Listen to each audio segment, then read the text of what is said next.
আসসালামু আলাইকুম। iTechBangla24 এর পক্ষ থেকে আপনাকে স্বাগতম। আজকে আপনাদের সাথে একটি টিপ শেয়ার করব, সেটা হচ্ছে কিভাবে আপনার অ্যান্ড্রয়েড ফোনের স্ক্রিন স্যামসাং গ্যালাক্সি S7 এর মতো করবেন। মানে আপনার ফোনের স্ক্রিনটা স্যামসাং গ্যালাক্সি S7 ইটস ফোনের মতো হয়ে যাবে। তো চলুন ভিউয়ার্স শুরু করে। এর জন্য আপনার কাছে একটা রিকোয়েস্ট, অবশ্যই আমাদের চ্যানেলটিকে সাবস্ক্রাইব করে রাখবেন এবং বেল আইকনটিকে ক্লিক করে রাখবেন। Subscribe now and press the bell icon.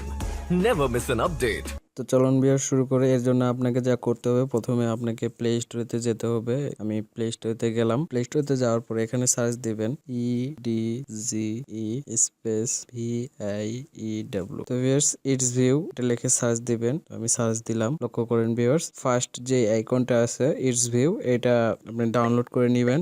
আমি ডাউনলোড করে নিলাম। Install, accept. দেখতে পাচ্ছেন ভিউয়ার্স অ্যাপটি ডাউনলোড হয়ে গেছে। আমি এটা ওপেন করব। তো ওপেন করলাম। ওপেন করার পর ভিউয়ার্স দেখতে পাবেন এইরকম একটা ইন্টারফেস আপনার মোবাইলে শো করবে। সো তারপরে এখানে লেখা থাকবে this app needs display pop up permission. তো অবশ্যই আপনাকে পারমিশন দিতে হবে। তো ভিউয়ার্স আমি এটা পারমিশন দিলাম, গ্র্যান্ট দেওয়ার পরে, পারমিশন দেওয়ার পরে ব্যাক করলাম আমি। তো ভিউয়ার্স দেখতে পাচ্ছেন সবার নিচে প্লে বাটনটি, এখানে ক্লিক করবেন। তো ভিউয়ার্স আমি এখানে ক্লিক করলাম। ভিউয়ার্স আমাদের কাজ শেষ। দেখতে পাচ্ছেন ভিউয়ার্স আমাদের স্ক্রিনটা চেঞ্জ হয়ে গেছে। দেখতে পাচ্ছেন পাশে কার্ভ হয়ে আছে। তো আমি ব্যাক করে আপনাদের দেখাচ্ছি। ব্যাক করলাম।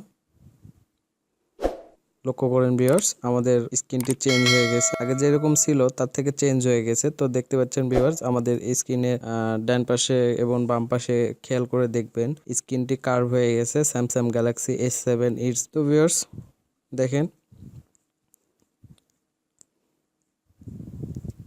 সো ভিউয়ার্স এই ছিল আজকের টিউটোরিয়াল। দেখা হবে নেক্সট কোনো অ্যান্ড্রয়েড টিপস নিয়ে। ভিডিওটি ভালো লাগলে অবশ্যই একটা লাইক দিয়ে রাখবেন। অবশ্যই আমাদের চ্যানেলটিকে সাবস্ক্রাইব করে রাখবেন এবং বেল আইকনটিকে ক্লিক করে রাখবেন। তো ভিউয়ার্স ভালো থাকবেন, সুস্থ থাকবেন। আসসালামু আলাইকুম।